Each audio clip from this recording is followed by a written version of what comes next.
But back when Jesus was here, there was about 1/4 billion people on planet Earth. 250 million. It sure looks like from the population growth curve that the whole population today started about 4,400 years ago. Well, that's interesting.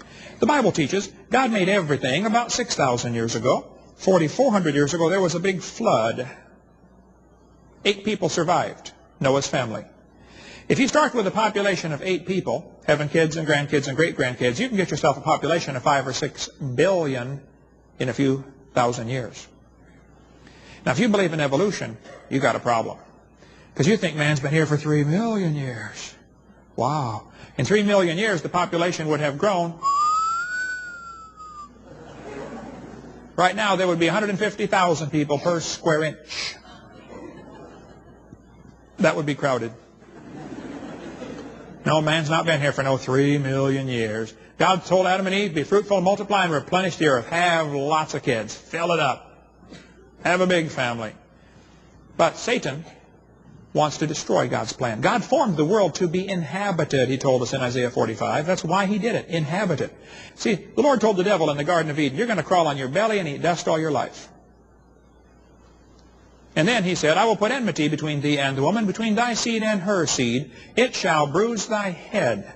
Satan knows some seed of the woman's going to bruise his head.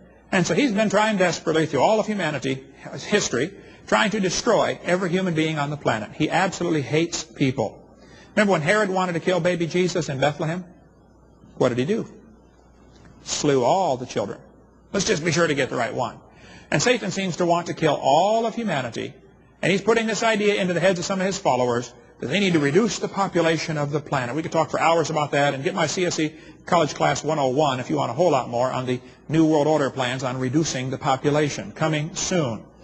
Well, regardless of what happens to the population in the future, the fact is the chart today shows man's only been here about 3,000 or 6,000 years or less. 4,400 would fit fine with the population growth. Commandment number 1 for the New World Order is maintain humanity under 1/2 billion. They think we need to reduce the population of the planet as soon as possible. It's interesting, they ran an article here recently. They said sometime in the past, population of man went through a bottleneck. They said it dropped down to only a few thousand people about 70,000 years ago. Well, I think they're getting close to the truth. I think it dropped down to 8 people about 4,400 years ago. Yeah. The galaxies up there are spinning, but the stars on the outside are going faster than the stars on the inside. The galaxies gradually lose their spiral shape. So the question is, if they're billions of years old, why are they still spiral-shaped? Why are there spiral galaxies? Well, to the Christian creationists, this is no problem. They're not billions of years old. Real simple. Stars are blowing up once in a while. We call it a nova or a supernova. And yet there's only about, seems to happen about every 30 years, kind of as a rough average. When they look through the heavens, though, they find less than 300 supernova rings. That's only a few thousand years worth. Why aren't there millions of them? Some evolutionists say, well, new stars are forming to replace the ones that are blowing up. Well, that's baloney. Nobody's ever seen a star forming. We cover lots more on that on video number 7. The teachers are taught to tell their kids that red stars slowly evolve into white dwarf stars, and it takes billions and billions of years for this to happen. That's what the textbooks teach. Well, it does seem to be true that red stars apparently change to white stars, but it doesn't take billions of years for this to happen. All the ancient astronomers described Sirius as a red star. Everybody said it was red. Study back in history. Sirius was a red star. Today, Sirius is a white dwarf star. We know what happens in less than 2,000 years, yet the textbook says it takes billions of years. Some of the planets are cooling off. You can't just keep cooling off. Pretty soon you're cooled off. I mean, if you came in the room and found a cup of coffee on the table, and I said, don't touch the coffee, it's hot. And you said, whose is it? I said, I don't know. It's been sitting there for 400 years. It's kind of hard to believe, don't you think? It's still hot after 400 years. Jupiter has a moon called Ganymede, but it still has a strong magnetic field indicating a hot inner core. Even the atheists will admit it should have cooled off billions of years ago. Well, it's not billions of years old. Figure it out. Saturn has rings around it, but the rings are slowly moving away from the planet. Saturn's rings are indication that it is not billions of years old. The moon is going around the Earth. How many knew that already? The moon goes around the earth. Okay. Did you know as the moon goes around, it's gradually getting further away? We're slowly losing the moon. It's only a few inches a year. No big deal. Nothing to worry about. Plus, there's nothing you can do about it anyway. But the moon is getting farther from the earth every year. Now, kids, this is going to be complicated, so listen carefully. The moon is getting farther from the earth every year. So that means that it used to be closer. How many can figure this out with no help at all? Okay? Well, if you bring the moon in closer, you start to create a problem because the moon causes the tides. Now, you folks up here in Wisconsin probably don't worry about the tides. But in Pensacola, where I live, you worry about the tides. If you brought the moon in closer, the tides would be higher. There's a law called the inverse square law. If you brought the moon into 1/3 the distance, you take the 1/3, inverse it, and square it, it's 9 times the gravitational pull. If you run all the math on this, you'll find out about 1.2 billion years ago, the moon was whizzing around just above the surface of the earth. That explains what happened to at least the tall dinosaurs. They got mooned. You can't say it's 4.6 billion years old. I'm sorry, that's just geophysically impossible. Comets are flying around through space, but they're always losing material. That's what makes the tail on a comet. You know, the stuff is blowing off. They only last about 10,000 years. Because you can't just keep losing and losing. You know, pretty soon it's gone. Well, comets are losing material. They last about 10,000 years, and poof, they're gone. I mentioned in a seminar one time that comets indicate the solar system is less than 10,000 years old. And this one atheist went home and devoted an entire website to me, an anti-Hovind website. There are now over 400 anti-Hovind websites. I'm so proud of myself. But this guy on his website said, Hovind, don't you know the reason we have new comets, we have comets still, is because new ones are coming in from the Oort cloud. That's their answer to why we still have comets. He said in the 1950s, a Dutch astronomer named Jan Oort proposed, that means he hoped, he wished, he prayed, that there was a great shell of comets out there putting new ones in all the time. He said this Oort cloud is 50,000 astronomical units away. Well, in case you don't know, an astronomical unit is the distance from the sun to the earth. That is called 1 astronomical unit. It's real hard to see Pluto without an incredibly good telescope, and Pluto is 39.44 astronomical units away. You certainly cannot see a comet that is 50,000 astronomical units away. See, actually, nobody's ever seen the Oort cloud. Oort never saw the Oort cloud. The whole thing is based on a mathematical mistake. There is no Oort cloud. But this scoffer said, if you want to use the comet argument, it's up to you to prove beyond a reasonable doubt that the Oort cloud and other sources don't exist. Now, slow down a minute, Dave. How do you prove the non-existence of anything? What he's trying to do here is called shifting the burden of proof.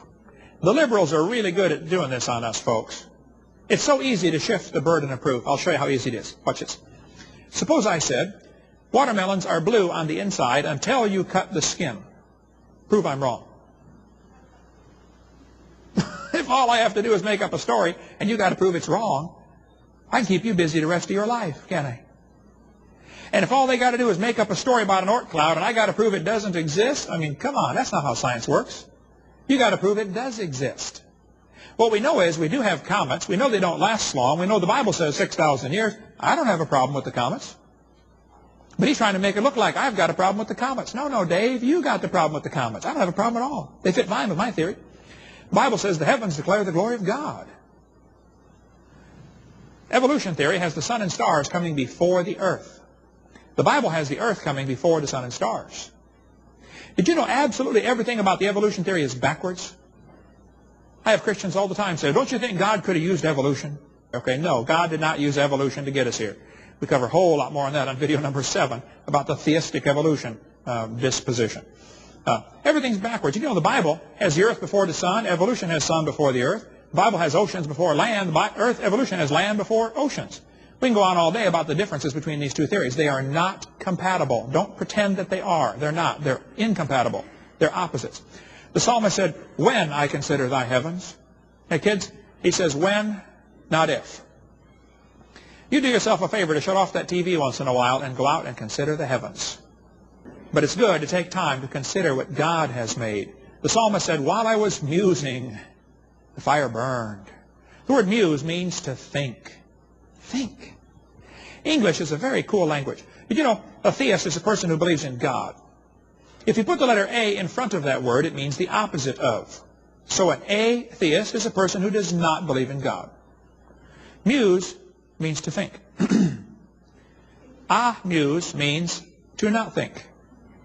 That's what the word literally means, to not think. They've got entire parks around this country where you can pay money and go do that. Have you ever heard of them before? They're called amusement parks. A place to not think. Yes. He said, when I consider thy heavens, the work of thy fingers, the moon, the stars which thou hast ordained, what is man that thou art mindful of him? You know, a person that spends his time considering what God has done is not impressed with what man can do. It's been estimated there's enough stars that everybody on earth can own 2 trillion of them to yourself. Go spend some time looking at them. We could talk a long time about the stars. We'll cover more on that on video number 7, about the stars. How do we see the light? You know, billions of light years away. Yeah, we got a long answer on that in video 7. The Bible says, speak to the earth and it shall teach thee.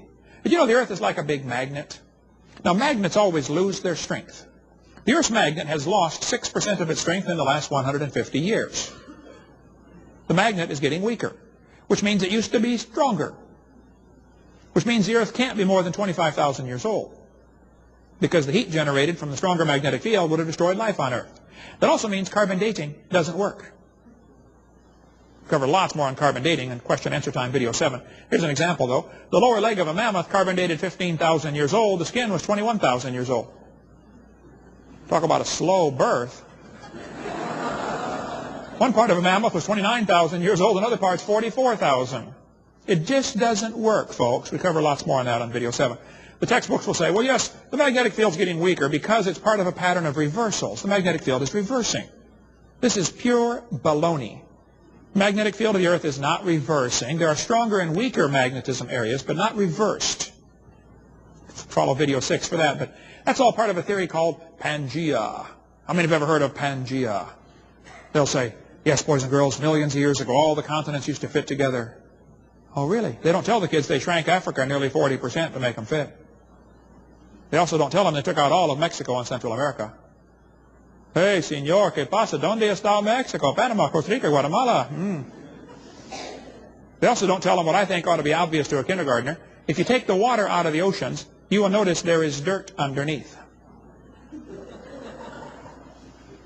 People say, hey, Hovind, do you think the continents were ever connected? I say, what are you talking about? They still are. What do you mean, were they? Hello, it's not hollow under the oceans, you know. They're still connected, yeah. It's just the low places are full of water, that's all. What a dumb theory. We cover more on that on video 6. I think the continents are moving some, no question. Okay, I like Walt Brown's hydroplate theory myself. I think that explains the whole thing. We cover that more on video 6. Okay, the Earth is spinning about 1,000 miles an hour at the equator. But the Earth is slowing down. The Earth slows down enough that every once in a while they have to add a tick to the clock to put the clocks back on schedule. New Year's Eve, 1990, they said we have to add a tick to the clock because the clocks are off by a second because the Earth is slowing down. They said the Earth slows down 1,000th of a second every day. 1992, they did it again. Astronomy magazine said Earth's rotation is slowing down. June is going to be 1 second longer than normal. We're going to have a leap second. Now, most people have heard of leap year, but many people have never even heard of leap second, even though we have one every year to year and a half. We have to have a leap second because the Earth is slowing down, and you're putting the clocks back on schedule. Now, kids, this is going to be complicated, so listen carefully. The Earth is spinning, but it is slowing down. How many can figure this out? Okay? Which means it used to be going faster. How many can figure that out? Okay. Now, if you go back 6,000 years, this is not a problem. The Earth was spinning a little faster when Adam was here. He wouldn't notice. He didn't have a watch anyway, as far as we know. But some of these guys would like me to believe everything is billions of years old. Ooh, now you go back a few billion years, the Earth was spinning real fast. Your days and nights would be pretty quick. Get up, go to bed, get up, go to bed, get up, go to bed. You'd never get nothing done. Centrifugal force would have been enormous. The winds would have been 5,000 miles an hour from the Coriolis effect. And you think the dinosaurs lived 200 million years ago? Ooh, man, I know what happened to them.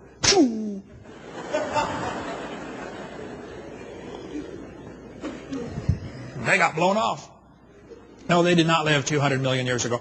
Sahara Desert has what's called a prevailing wind pattern. The wind almost always blows the same direction. This creates a problem. The hot air coming off the desert kills the trees next door, and that area becomes desert. And once that soil gets sterilized, it's real hard to bring it back. The process is called desertification. They did quite a study on Sahara because they know it's growing about 4 miles a year today. After studying Sahara for a long time, they said, we think that desert's about 4,000 years old. That's pretty old. But I have a question. If the earth is millions of years old, why don't we have a bigger desert someplace? Why is the biggest desert in the world less than 4,000 years old? Well, I have a theory about that desert. Now here's my theory. I believe about 6,000 years ago, God made everything. 4,400 years ago, there was a flood. And it's pretty hard to have a desert under a flood. So the desert couldn't start growing until the flood water went down. Psalm 104, the mountains arose, the valleys sank down, the water rushed off. And so I predict, based on the Bible, the biggest desert in the world will be less than 4,400 years old. It is. Wow. Maybe the Bible's right. Did you know when they drill into the ground, sometimes they hit oil? The oil often is under incredible pressure, up to 20,000 pounds per square inch. It'll come squirting up out of the ground, like a big zip. 20,000 psi. The guys who studied the rocks on top of the oil say the pressure of the oil is greater than the weight of overbearing rock, which really creates a problem. It should have cracked the rock in less than 10,000 years. Okay, well then I have a question.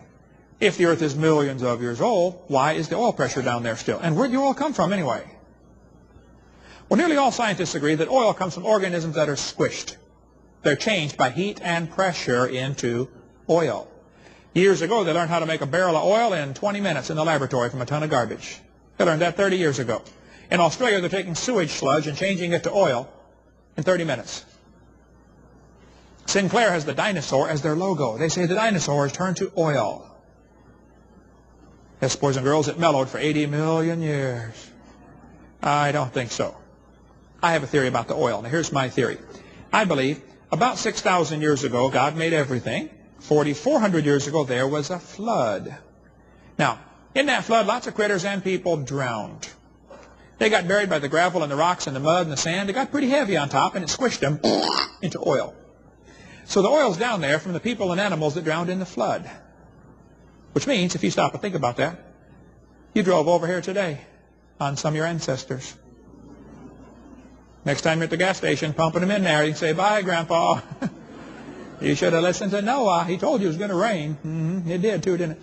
I was preaching in Denver one time, and some guys came to the meeting, and they said, now, Hovind, we know you teach the earth is millions, or 6,000 years old. We'd like to prove to you you're wrong. Come with us, please. They took me to the Denver National Ice Core Laboratory. They've got this freezer, huge freezer, about the size of this auditorium. We walked in there, 36 below zero. I got Florida blood, folks. That was cold. I know for you that's summertime, 36 below. The Wisconsinites. We walked in there, and they said, Mr. Hovind, we go to the South Pole and to Greenland, and we drill holes through the ice. And we save the middle part of the hole. Has to be a government job, you know. And saving ice holes, yeah. We can drill these holes down in the ground, and we save the core sample in this freezer. We'd like you to see these core samples. I said, oh, that'd be very interesting. I walked in the freezer. They showed me these core samples, and they said, Hovind, you see these rings on here? I said, yep, I see them. You can see them very clearly. They said, what happens in the summer, the snow melts a little bit, and then it refreezes and makes clear ice. But in the winter, the snow packs, and it traps the air bubbles, and it makes white ice. So these rings, clear, it sure shows up dark here, dark light, represent summer, winter, summer, winter, summer, winter. They said, now the deepest hole we ever drilled is 10,000 feet. And you can count the rings, 135,000 of the annual rings. Now why do you go around teaching people the earth is only 6,000 years old? I said, fellas, aren't you assuming those are annual rings? So they didn't know about the Lost Squadron, apparently, but some airplanes ran out of gas during World War II. It hit a storm, had turned back. They crash-landed in Greenland. A rich guy from Kentucky got a brilliant idea to go get those airplanes off the ice. How many have ever heard of the Lost Squadron before? In 1990, they went looking for those airplanes. They found them using ground-penetrating radar because they were 263 feet below the surface since World War II. They found them using a radar machine, and they located a P-38, and they melted a hole down to get to it. As they melted the hole down, got down deeper and deeper, and they finally hit the airplane, melted a big hole, and took the airplane apart, and brought the pieces up through the hole, took them all back to Middleborough, Kentucky, and put it together. It finally flew in the fall of 2002, I believe, was the first time it flew again. The P-38 from World War II. I talked to the guy who dug out the airplane. His name is Bob Carden. I said, now, Bob, that airplane was in the ground for 48 years. It was 263 feet down. That's 5.5 feet a year. The deepest hole the guy's ever drilled looking for ice cores is 10,000 feet. You divide that by 5.5, you get 1,800 years. What happened to the 135,000? Now, I know deeper layers get squished. They turn to glacial firn, okay? So really 44, like the Bible says, 4,400 years, that's plenty of time to account for the ice. So I went and met Bob, talked to him. There's his phone number if you don't believe me. I said, Bob, you dug the airplane out, is that right? He said, yes, sir. There was a crew of us, but I was on that crew. I said, Bob, when you melted down to get to the airplane, did you melt through ice rings? He said, oh, yeah, there were many hundreds of them. I said, wait a minute. How do you get hundreds of annual rings in 48 years? Looks to me like there should be 48 of them. He said, oh, no, there were hundreds. See, those aren't annual rings, folks. Those rings represent, they don't represent summer, winter, summer, winter. It represents warm, cold, warm, cold, warm, cold. You can get 5 of those in one day around here, can't you? Yeah. But here's a guy from Scientific American still calling them annual rings. Now, either he's ignorant or he's a liar. I hope he's just ignorant, because ignorance can be fixed. Stupid is forever. By the way, that's the difference. Here's a guy from Alaska wrote me a letter. Said, Brother Hovind, I work with the Eskimos up here. He said, I got 15 layers of snow on my car in 8 hours. Not 15 inches, 15 distinct layers of snow. Eskimos have over 40 words for snow. What else is there to talk about? Yeah. The kids are taught in school that each of the layers of the earth is a different age. This is pure baloney. Those layers all formed in the flood in the days of Noah. All over the world, petrified trees are found standing up, connecting those layers. There's a bunch of pictures on our website, drdino.com. Go there and check out the article about petrified polystrata fossils. It does not take long for things to petrify. Things can petrify quickly. Mount St. Helens blew trees into Spirit Lake. Many are already beginning to petrify in 20 years. Here's a piece of petrified firewood. Here's a petrified dog found inside a tree when they cut it down for firewood in Georgia. They say, wait a minute, don't cut that tree up. There's a dog inside. Petrified, turned to stone. Here's a petrified fish giving birth. Doesn't take millions of years to give birth. Petrified cowboy boot with the cowboy's legs still in it. Articles on the table down here called the Limestone Cowboy. We cover lots more on rapid petrification on video number 6. The Mississippi River. I did a debate the other night in Mississippi. That's what they call it, Mississippi. The Mississippi River is depositing sediments at the rate of 80,000 tons every hour. 80,000 tons of mud per hour go down the Mississippi and dump off in New Orleans. That delta is growing larger and larger and larger. Well, they've studied the delta pretty carefully. They say it probably took about 30,000 years to put all that mud out there.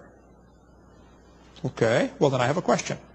If the earth is millions of years old, why isn't the whole Gulf of Mexico full of mud by now? They're going to say, hey, it's 30,000. The Bible says 6,000. That proves the Bible's wrong. Ha, ha, ha. Oh, no, it doesn't. I got a theory about that delta. Here's my theory. I believe about 6,000 years ago, God made everything. 4,400 years ago, there was a flood. As the flood water was running off, about half of that mud washed out in 20 minutes.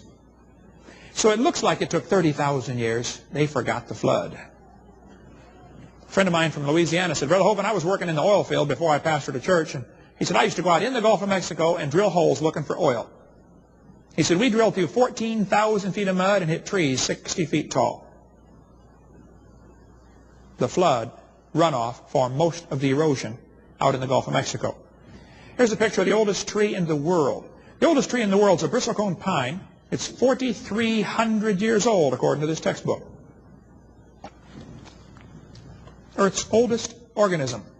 Now, some people say, oh, no, we counted one that's 4,600 years old. Well, trees do not always produce one ring a year. It's very common for them to produce 2 rings a year.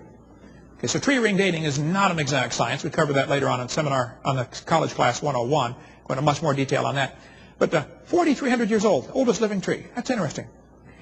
If the earth is millions of years old, why don't we have an older tree someplace? Why is the oldest tree 4,300 years old? Well, I have a theory about that. Here's my theory. I believe about 6,000 years ago, God made everything. 4,400 years ago, there was a flood. Destroyed everything. So the oldest tree ought to be around 4,400 years old. Unless, of course, one floated for a few years for a few months in the flood and re-rooted. That's possible, I suppose. So I don't have a problem with the oldest tree, folks. It fits the Bible theory perfectly. This is a picture of a coral reef. You know, the largest reef in the world is in Australia. It's called the Great Barrier Reef. I had a call from a church in Brisbane. They said, would you like to come preach over here? I said, I need to pray about this. He said, yes. I got to go take my family to Australia. I got to go scuba diving with my daughter at the Great Barrier Reef. It was incredible. During World War II, some of the reef was destroyed by ships and anchors and bombs and stuff like that. So the environmentalist wackos went out there to see how fast it grows back. They watched it grow for 20 years.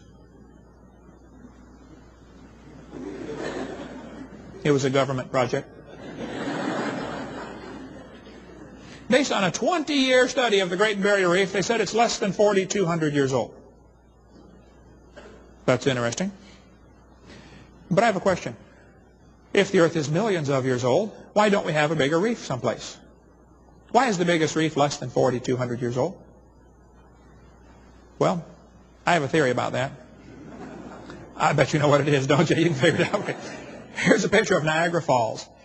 I was just up there last week, actually, at Niagara Falls. The textbook says, boys and girls, the rocky ledge above Niagara Falls has been eroding for 9,900 years.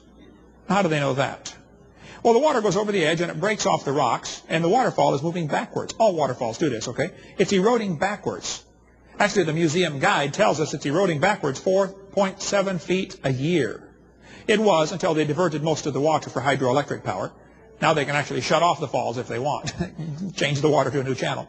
But up until about the 1930s, 4.7 feet a year. Charles Lyell went there in 1841 and said, boy, Niagara Falls is way back there. It obviously used to be up here. Niagara Falls is moving back down that gully. Pretty obvious to anybody. That gully's 7 miles long. Now, Lyell said it's 10,000 years to erode all that. Later, he changed it to 35,000 years. The people who lived there said, Charlie, it erodes a whole lot faster than that. Now, Charles Lyell's the guy that wrote this book right here, Principles of Geology. Charles Lyell did not like the Bible at all. He was looking for some way to discredit the Bible. This is the book that destroyed Darwin's faith, by the way. We get into a whole lot more of that on video number 4 about Charles Lyell's book. But he made up these numbers purposely to try to discredit the Bible. He knew, though, that Niagara Falls put a time limit. There was a limit to how long it could have been eroding. It runs over the falls into the gully, 7 miles long. This textbook says it took 7.5 miles. It took 9,900 years to make that. Oh, I don't think it's quite that simple. See, Niagara Falls is right there. It used to be further north. It's eroding south. Well, if the earth is millions of years old, why hasn't it eroded back to Lake Erie by now? Why is Niagara Falls right there? Well, I have a theory about that. Now, here's my theory. I believe about 6,000 years ago, God made everything. 4,400 years ago, there was a flood. As the flood water was running off, whoosh, about half of that gully washed out in 20 minutes. Because you had lots more water and soft rock. Hadn't hardened yet, remember, from the flood? It erodes much quicker when it's soft. So it might look like it took 9,900 years. No, they forgot the flood. They also forgot to get their numbers right. It should have been 8,400 had they used the right divider, but oh well. Public school textbook, what do you expect? You know, when it rains, 30% of the water runs into the ocean, bringing with it mineral salts. The oceans are getting saltier every day. Today, they're 3.6% salt. They could have done that in a few thousand years. So the question would be, if the oceans are millions of years old, why aren't they saltier, like the Great Salt Lake, the Dead Sea, Salton Sea? Why only 3.6%? One atheist I debated one time said, Hovind, if you believe that flood, would you please tell me how the freshwater fish survived the flood? I said, well, sir, aren't you assuming the flood was salt water? He said, the ocean is salt water. I said, well, yeah, it is today. But I suspect during the flood it was mostly fresh water. Might have been, tangled up mess a little bit with the flood going on, but I think mostly fresh water. And I think the oceans have gradually become saltier, and some animals have actually adapted to salt water. And today we have freshwater crocodiles and saltwater crocodiles. And they probably had a common ancestor. A crocodile. He said, see, that's evolution. I said, oh, it is not. Going from a freshwater croc to a saltwater croc is a minor change compared to what you believe. So you believe they changed from a rock to a croc. That would be a major change. How many of you have ever gone into a cave and the guide said, don't touch the formations, they take millions of years to form? Sure, they got the same speech at every cave, don't they? Go to Carlsbad. It took 250 million years with tiny drops of water. They say it takes 1,000 years to grow 1 inch. I don't think so. Here are some 50-inch stalactites growing under the Lincoln Memorial. It was built in 1922. There's a bat covered up with flowstone. Didn't even have time to rot. He was preserved by stalagmites, which grow even slower. There's 2-inch stalactites growing off a refrigeration shed in Pensacola, Florida. There's a building in Indiana that was only open for 40 years, and the basement was getting full of flowstone formations in 40 years. This picture shows the inside of a cave that was shut down for 55 years in Australia. It's now full of stalagmites, stalactites, ribbons, columns. In 55 years, there are 2 people inside that circle for scale. There's a 13-inch stalactite growing off a pipe, dripping water in a building built 7 years before this picture was taken in Herbert Field near Pensacola, Florida. On the bottom was a stalagmite. They broke it off and gave it to me. 7 years. It's in my museum. In Texas, they built a place for cars to park for the University of Texas in Austin. They had to put a pan up to catch the drips because there's stalagmites growing on people's cars parking underneath them. A guy in Wyoming had a hot spring in his property. He stuck a pipe in it about 100 years ago. The water came out the pipe and ran down the sides. They called it the teepee fountain. And everybody thought, wow, that's cool. He's got a fountain in his yard. Well, as the water ran down the side, some of it evaporated, leaving behind mineral deposits. How many have seen those mineral deposits in your sink before? Here, the guy died, and they left the pipe sticking in the yard. Here it is, 100 years later. That would take some lime away, wouldn't it? Don't tell me it takes millions of years for these formations to form. It does not. You're confused or you're lying to somebody, because it doesn't. The guy down the road put a pipe in his yard later. It's not quite as big, but still pretty impressive. At the current rate of erosion, the continents are going to erode flat, be gone in 14 million years. We have landslides, mudslides, ground creep, mass wasting, exfoliation, avalanches. Does the ground ever fall up? It's always down, isn't it? Well, then why do they tell us we've got fossils that are 300 times older than that still above sea level? One atheist said, Hovind, don't you know the crust of the earth is sometimes rising, sometimes sinking? You get volcanoes. Sedimentary rock? Well, no. Well, that's where fossils are found, folks. Sedimentary rock. Think about it. You could drive out west or fly out west and just look out the window of your airplane once in a while. There are erosion patterns all over this planet that are incredibly huge in places where it hardly ever rains. Grand Canyon had to be formed in a matter of a few weeks. We cover that on video 4. It did not form slowly by the Colorado River. There are ripple marks that are a mile apart. Huge ripple marks in southern Iraq. Evidence of a massive amount of water moving rapidly. A flood is the best explanation for this. Zagros Mountains. The oldest languages in the world are about 6,000 years old, less than 6,000 years old. But that fits what the Bible says. The Chinese calendar says this is the year 4703. Of course, they might have started with Noah. As far as Noah was concerned, the flood was a one-year cruise. It didn't start his life, Or Shem lived 100 years before the flood. Might have started with Shem. I don't know what they started with, but they think Fuhai is the father of their civilization. Hebrew calendar said this is the year 5763. Question. Why are there no historical reliable records back more than 5,000 or 6,000 years old? I wouldn't trust the Egyptian calendar. They stretch all sorts of things in the Egyptian calendar. We cover that video 7, I believe. Folks, the evidence for a young earth is overwhelming, but the students are never shown this. They're only shown the earth is billions of years old because they have to have billions of years to fit their theory. And I think there's a long, interesting reason why they're only shown one view. They're afraid the kids might come up with a philosophy like our founding fathers had. You know, belief in creation. And if folks start believing in creation like our founding fathers, they don't make good slaves. The Declaration of Independence said, we hold these truths to be self-evident, that all men are created equal. They're endowed by their Creator with certain rights. If you get a bunch of guys together who believe they have rights that come from the Creator, those guys don't make good slaves. They're going to throw the tea in the harbor and start a big war. Right? And there are some folks who would like everybody to believe in evolution because that's part of a major part of the plan toward a new world order. You have to keep the people, you know, like cows. You have to keep them kind of submissive. Cover more on that on video number 5. But 75% of kids from Christian homes that go to public schools are losing their faith in the Bible, largely because of this evolution teaching. That's exactly what happened to Crawford Toy. Crawford Toy went to Europe and studied evolution. He began to believe it. He came back and told his seminary class. He was a seminary professor. He said, folks, the Bible intends to teach a plain 6-day creation. The Bible is simply an error at that point. Now listen, you seminary professors, if you're going to teach your kids the Bible's not true, why don't you quit that job and go get an honest job picking peaches or changing tires and quit destroying the faith of kids coming through your class.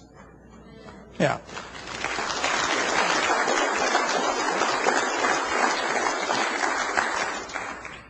Crawford thought the Bible must have an error in it. Well, Crawford, maybe your theory has an error in it, huh? Maybe you got brainwashed. Hey, folks, it's very easy to get brainwashed. I'm going to try to brainwash the whole crowd, and then we're going to quit, take a break. Maybe you've never been brainwashed before. It's a harmless procedure. I will tell you a little story. As I tell the story, I will brainwash you, or try to. If you know the answer to the questions, it's probably because you saw my seminar before. If you don't know the answer, it's because you have been successfully brainwashed. Here goes. Now pay attention. Here's the story. Very simple. Once upon a time, a man left home jogging. He jogged a little ways and turned left. He jogged a little ways and turned left. He jogged a little ways, turned left, and jogged back home.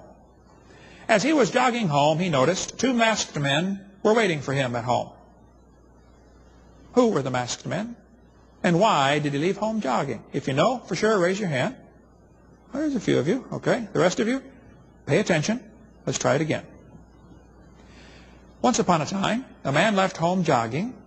He jogged a little ways and turned left. I'll give you a hint. That's important. He jogged a little ways and turned left. He jogged a little ways, turned left, and jogged back home. As he was jogging home, he noticed 2 masked men were waiting for him at home. Who were the masked men, and why did he leave home jogging? Did anybody new figure it out? One more. Okay, the rest of you, pay attention. We're going to try this one more time. But now I'm going to unbrainwash you. See, you didn't realize it, but you got brainwashed in about the first 5 seconds. And right now you're brainwashed, but you're going to feel yourself get unbrainwashed as I tell the story again, because this time, while I tell the story, I will show you a picture. This picture will unbrainwash you. It's a cool feeling. You can feel it coming. Wow, I get it. Here goes. Now pay attention. Once upon a time, a man left home jogging. He jogged a little ways and turned left. He jogged a little ways and turned left. He jogged a little ways, turned left, and jogged back home. As he was jogging home, he noticed there were 2 masked men waiting for him at home. Who were the masked men? The catcher and the umpire. You say, Brother Hovind, is it that easy to get brainwashed? Yep. As soon as I said a man left home, he started thinking about a house. And for the rest of the story, you couldn't figure out who those guys were. You see, if you get somebody off track in the first few seconds, you got them. Would you like to see how thousands of kids get brainwashed in your county every year? Thousands of them. Here's how it works. It's so simple. The kids go to kindergarten and they get a book like this. I can read about dinosaurs. Would anybody like to just take a wild guess at what the first sentence in the book says? Millions of years ago. How did you know? You think there's any books like this in your public library? How about your public school library? How about on TV, Nature Channel, Discovery Channel? Oh, yeah. Even Dr. Seuss says millions of years before you were born. Millions of years ago, dinosaurs roamed the earth. Hey, that's calling Jesus a liar. Jesus said the creation of Adam was the beginning. The Bible says there was no death till Adam sinned. We've got a serious difference here, folks, in belief systems. Some people say, now hold on a minute. If the Bible's right, the Bible says they lived to be 900 years old. I mean, how's that possible? Oh, we cover that on video number 2. The Garden of Eden. We'll cover that next. Why they lived to be 900.